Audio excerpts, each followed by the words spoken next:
Your brain is organized to reflect everything you know in your life. Your brain is a record of the past. It's an artifact of everything you've learned and experienced at this moment.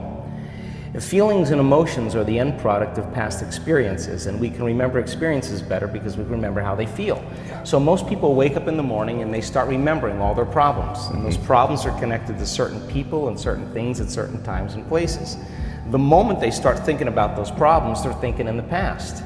Those problems have an emotion associated with them, and the moment they start feeling those emotions, the body, as the unconscious mind, doesn't know the difference between an experience that's creating an emotion and the emotion the person's fabricating by thought alone. Now, thoughts are the language of the brain, and feelings are the language of the body.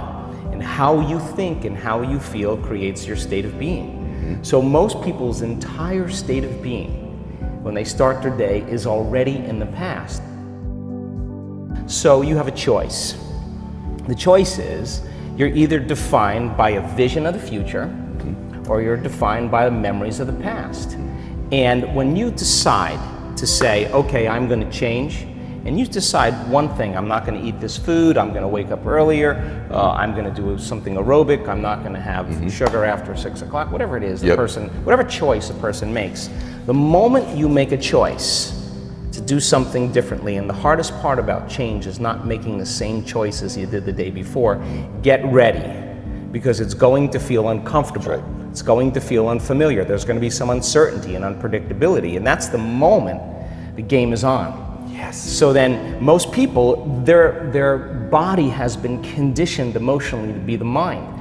So now the body says, wow, I'd rather hang on to my guilt than take a chance and possibility. I'd rather live in fear than trust in the unknown. So once the person feels uncomfortable, the body goes, whoa, wait a second, we're out of the program here, and body starts influencing the mind. That's right. So it says, start tomorrow, you'll never change, you don't have the money to do this, you're not good enough, your mother told you were this, your father's fault, it's your ex's fault, you know, all of the voices that come up. Now here's the deal, if you respond to those voices, those same thoughts as if they're true, by the way, they're always going on behind the scenes of your awareness, but now they're amplified because you're outside your comfort zone.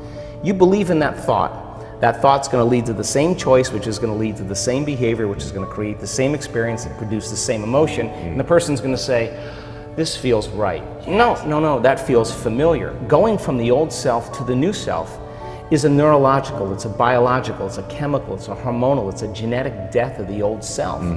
And people will say to me, in that void, in that unknown, I can't predict my future. And I'll say to them, the best way to predict your future is to create it. Not from the known, but from the unknown. Love it. So close your eyes now and think about that vision. Once you start thinking about that vision of your future, you're activating the creative centers in your brain. And naturally, you begin to think about putting yourself in the scene.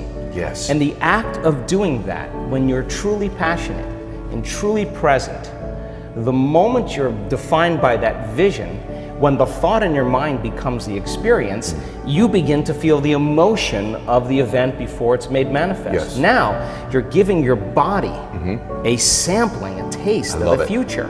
And now, if a thought and a feeling create a new state of being, you're combining a clear intention with an elevated emotion, and now you're beginning to change your biology, and you're seeing a whole new landscape that you could never see before because you're no longer viewing your future through the lens of the past. I love this. Now, this requires then something really specific, because most people will wait for their wealth to feel abundance. They'll wait for their success to feel empowered. They'll wait for their new relationship to feel loved. They'll get all these things when. Yes. So think about that. The absence of getting those things causes people to live in lack their entire life. That's right.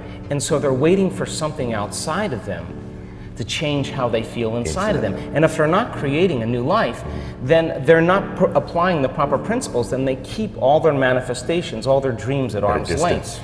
Well, think about this. If you get up feeling gratitude, if you get up feeling empowered, if you get up feeling whole, if you get up feeling unlimited, why would you worry about whether it was going to come or not? You would feel like it already happened.